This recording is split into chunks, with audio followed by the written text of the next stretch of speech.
भाई बहन, अब आपके वास्ते में जानकारी ले रहा हाँ राष्ट्रीय बागवानी मिशन में कृषकों को दे सुविधाएं और इन विषय पर जानकारी देवा के वास्ते हमारे साथ कार्यक्रम में है डॉक्टर रामचंद्र जित्रवाल, कृषि अधिकारी, उद्यान आयुक्तालय, राजस्थान, जयपुर। रामचंद्र जी, कार्यक्रम में आपको स्वागत। राम राम। राम राम। और जी हाँ, कि आपनो विषय है राष्ट्रीय बागवानी मिशन में कृषकों को दे सुविधाएं। इनसे पहले कि आप सुविधाओं की बात करा, जानना चाहूँगा कि राष्ट्रीय बागवानी मिशन का ही है। जी किसान भाइयों, कृषि में जो उद्यानिकी फसलें हैं उनके महत्व को देखते हुए ये एक भारत सरकार द्वारा चलाई जा रही केंद्रीय प्रवर्तित योजना है जी। जो कि वर्ष 2005-06 से राज्य में अपने संचालित है। और ये राज्य के 24 जिलों में राजस्थान के अंदर अभी वर्तमान में चल रही है। और इसका जो फंडिंग पैटर्न या इसके अंदर जो पैसे का जो है उसमें 60% जो हिस्सा राशि भारत सरकार देती है और 40% इसमें राज्य सरकार मिलाती है। और उस पैसे का जो उपयोग है वो किसानों को अनुदान के रूप में विभिन्न कंपोनेंट जो है इस योजना के तहत जो आते हैं उनमें अनुदान के रूप में दिया जाता है। जी। तो यह तो बात हुई कि राष्ट्रीय बागवानी मिशन का ही है। अब जानना चाहूँ कि ये जो राष्ट्रीय बागवानी मिशन है इनमें कृषकान ने कौन कौन सी सुविधाएं अनुदान के रूप में दी जा रही है? जो किसान भाई उद्यानिकी फसलों में रुचि रखते हैं, उद्यान की खेती करते हैं, उनको राष्ट्रीय बागवानी मिशन में अपनी फसल बोने से लेकर के उसको बाज़ार में भेजने या बाज़ार में भेजने के बाद में भी यदि उसको लंबे समय तक उसको बचाए रखना है, सुरक्षित रखना है, तो सभी जो कंपोनेंट अवयव हैं उनके ऊपर राष्ट्रीय बागवानी मिशन में अनुदान का प्रावधान है। जैसे कि कोई किसान भाई पौध तैयार करना चाहता है या पौधे तैयार करना चाहता है तो वो नर्सरी लगा सकता है। जी। नर्सरी पे भी अनुदान का प्रावधान है। यदि किसान भाई सीधे ही अपने खेत में कोई बगीचा लगाना चाहता है तो फल बगीचों पे भी अनुदान का प्रावधान है।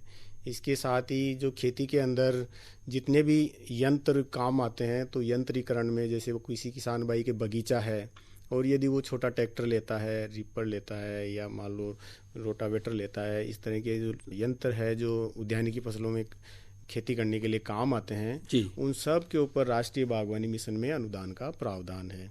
हम्म। इसके साथ ही जो किसान हाईटेक खेती करना चाहते हैं या नई तकनीकी से अपनाकर जैसे ग्रीन हाउस है, शेड नेट हाउस है, लो टनल है, मल्च है, इनके ऊपर भी जो संरक्षित खेती के अंतर्गत आते हैं, इनके ऊपर भी किसान राष्ट्रीय बागवानी मिशन में अपना आवेदन कर अनुदान का लाभ ले सकते हैं। और यदि जो फसल अपन ख़राब होने की बात कर रहे थे, यदि फसल को लंबे समय तक बचाए रखना है, उसको ख़राब होने से रोके रखना है, तो जो फसलोत्तर प्रबंधन कार्यक्रम है जी। उसके अंदर भी किसान भाई इसमें अनुदान का लाभ ले सकते हैं। जिसके अंदर जैसे पैक हाउस है, इंटीग्रेटेड पैक हाउस है, और इसके साथ ही जैसे प्याज को अगर ख़राब होने से रोकना है तो जो प्याज भंडारण संरचनाएं हैं उन पे भी किसान भाई इसमें अनुदान का लाभ ले सकते हैं। इसके साथ ही कुछ ऐसी जो अन्य योजनाएं हैं जो उद्यानिकी से जुड़ी हुई हैं, जैसे मशरूम का उत्पादन करना चाहता है, फूलों की खेती करना चाहता है, तो इसके ऊपर भी राष्ट्रीय बागवानी मिशन में अनुदान का प्रावधान है। जी। संरक्षित खेती की बात अगर आप करिए तो जानना चाहूँ कि यह संरक्षित खेती कहीं है और इनके अंतर्गत जो किसान भाई बहन बढ़ावा देवा के लिए कहीं कहीं जो सुविधाएं दी जा रही है? देखो, वर्तमान में जो किसान भाई काफ़ी किसान लोगों का इस खेती के प्रति रुझान बढ़ रहा है। जी। जैसे जैसे खेती का जो आकार है, जोत का आकार छोटा होता जा रहा है, तो किसान संरक्षित खेती की तरफ अपने ध्यान आकर्षित कर रहे हैं। तो जो संरक्षित खेती है, जो वातावरण के जो कारक हैं जैसे आर्द्रता है, तापमान है, इस तरह के जो कारक है उनको नियंत्रित करके जो खेती की जाती है उसको संरक्षित खेती कहते हैं।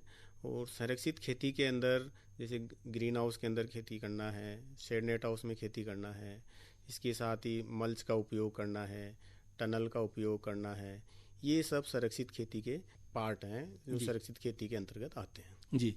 ये जो बार नाम आप लिया, ग्रीन हाउस है, शेड नेट हाउस है, जो भी संरक्षित खेती का जो भी भाग है, यहाँ पे किसान भाई बहना ने कोई प्रकार को कोई अनुदान दिया जा रहा है बढ़ावा देवा के वास्ते? जी, राष्ट्रीय बागवानी मिशन में जो शुरू से ही है, कोई किसान भाई यदि ग्रीन हाउस लगाता है या शेड नेट हाउस लगाता है तो उसमें अनुदान दिए जाने का प्रावधान है। जो किसान भाई ग्रीन हाउस लगाता है तो जो भारत सरकार की जो दरें जैसे 844 रुपये प्रति स्क्वायर मीटर दरें, अनुमोदित जो दरें हैं, उनका 50% सामान्य किसान को अनुदान का लाभ दिया जाता है।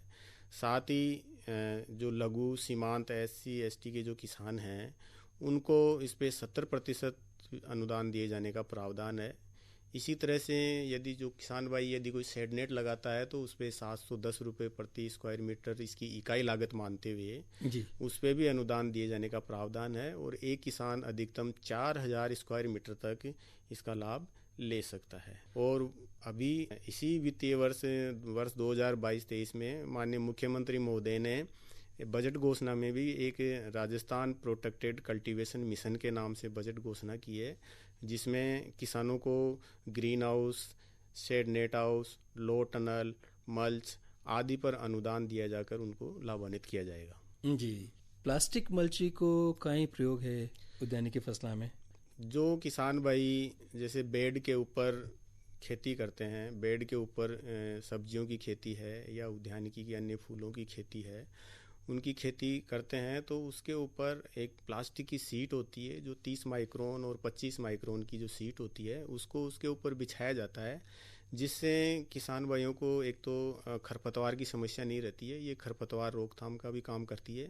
साथ ही ज़मीन के अंदर लंबे समय तक नमी बनी रहती है, जिससे पौधा अच्छी तरह से ग्रोथ करता है, अच्छी तरह से बढ़वार करता है और संतुलित मात्रा में खाद पानी आदि की उसको पूर्ति होती रहती है। तो ये जो प्लास्टिक मल्चिंग है इनको प्रयोग करवा के लिए किसान भाई बहनों ने प्रोत्साहित करवा के लिए कोई प्रकार की सहायता दी जा रही है, कोई सुविधा दी जा रही है? जी, अभी जो राष्ट्रीय बागवानी मिशन है उसके अंतर्गत इसके जो 1 हेक्टर के अंदर 32,000 रुपये इसकी लागत मानते हुए 16,000 रुपये का इस पे 50% अनुदान किसानों को दिया जाने का प्रावधान है, ताकि ये किसानों में अधिक से अधिक प्रचलित हो। साथ ही अभी अपन ने जो संरक्षित खेती की बजट घोषणा की बात की थी, उसमें इस साल इसका जो अनुदान का प्रावधान है वो लघु और सीमांत किसानों को 50% से बढ़ा करके 75% भी किया गया है, यानी कि उनको अधिकतम अपन 1 हेक्टर पे 24,000 रुपये का लाभ भी देंगे। लो टनल को कहीं उपयोग है उद्यानिकी फसलों में? लो टनल संरक्षित खेती की एक ऐसी तकनीक है जिसके अंतर्गत किसान भाई अपनी जो फसल है उसको अगेती लेने के लिए लो टनल का प्रयोग करता है। साथ ही अपनी फसल को यदि पाले से उसको बचाना है तो भी वो लो टनल का प्रयोग करता है। और ये जो लो टनल है वो भी एक बहुत अच्छी तकनीक है किसान भाइयों के लिए।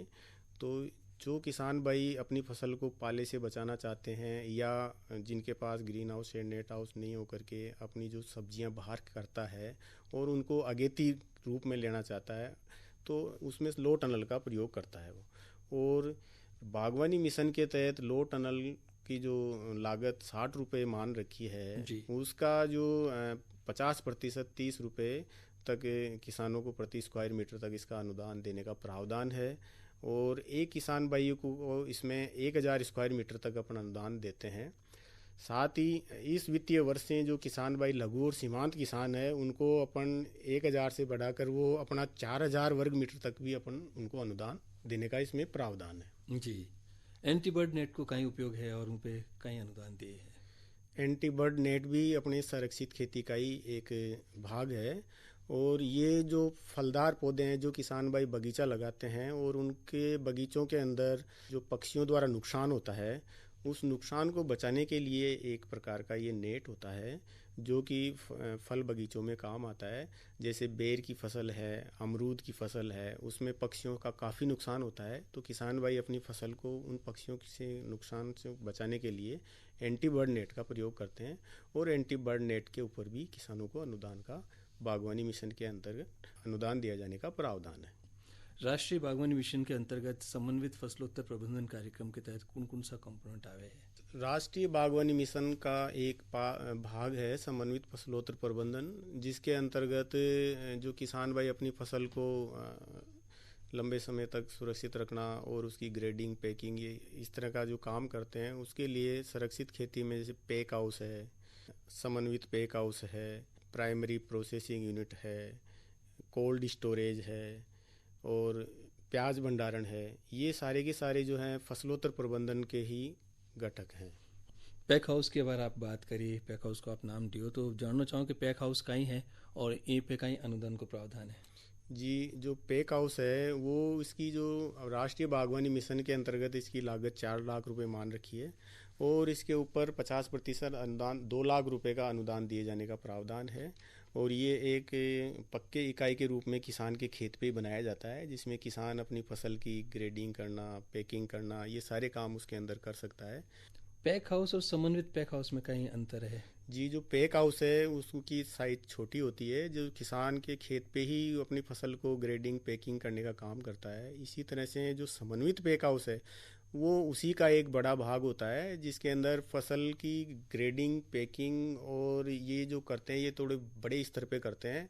जैसे कि गंगानगर में जो अपने जैसे किन्नों का उत्पादन होता है, तो किन्नों की ग्रेडिंग करना, पैकिंग करना, सॉर्टिंग करना, ये उसके अंदर काम आता है। और इसमें जो अनुदान का प्रावधान है वो एक किसान को 17.5 लाख रुपए तक अधिकतम अनुदान दिए जाने का प्रावधान है। जी, जितवाल जी, बहुत महत्वपूर्ण जानकारी आप दे रहे हो मका भाई बहना मैंने। राष्ट्रीय बागवानी मिशन के तहत जो सुविधाएं किसान भाई बहना दी जा रही हैं, कह रहे हैं कोल्ड स्टोरेज निर्माण के वास्ते भी कोई प्रकार की सुविधाएं दी है? जी, राष्ट्रीय बागवानी मिशन में जो फसलोत्तर प्रबंधन का प्रमुख घटक है कोल्ड स्टोरेज, तो जो कोल्ड स्टोरेज है उसके अंदर भी किसानों को राष्ट्रीय बागवानी मिशन में अनुदान दिए जाने का प्रावधान है। जी। इसमें जो किसान भाई है या कोई भी उद्यमी है जो अपने फसल के उत्पाद है या जो अपना उद्यानिकी फसल से संबंधित जो भी उत्पाद है उनको कोल्ड स्टोरेज में लंबे समय तक सुरक्षित रखना चाहता है, सेब है या और कोई जो उद्यानिकी के फल हैं उनको रखना चाहता है, तो उसमें अनुदान दिए जाने का प्रावधान है। ये अधिकतम राष्ट्रीय बागवानी मिशन में अपन 5,000 मीट्रिक टन तक क्षमता के जो कोल्ड स्टोरेज हैं उन पे अनुदान दिए जाने का प्रावधान है।